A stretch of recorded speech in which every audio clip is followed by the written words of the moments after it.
So day 2, I woke up from quite a vivid dream.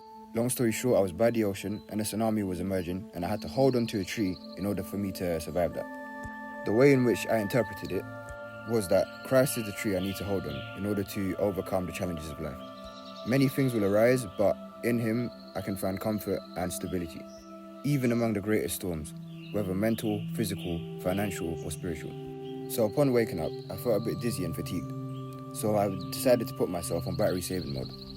What this looked like was basically me being more energy efficient, in the sense of cutting out anything that does not necessarily require me putting my time and energy into. For example, things like anger, talking too much, any unnecessary activity that would basically deplete my energy for absolutely no reason. And I realized that as humans, I'm pretty sure, well, for me personally, I know that there's a lot of things that I realized I did that just didn't need to be done. That's it.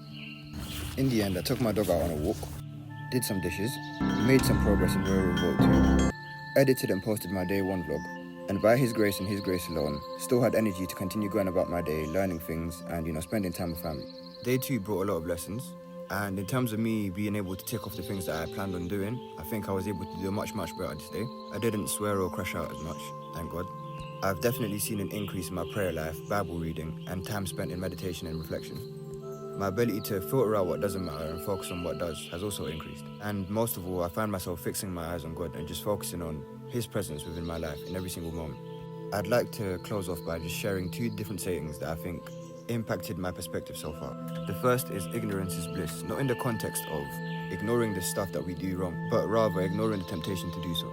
The second quote is from Shakespeare, who said, "What's past is prologue," meaning it can be left behind as we move into the story that we live through daily. If you made it to the end, thank you for watching, and here's a little performance. Slow motion, slow motion.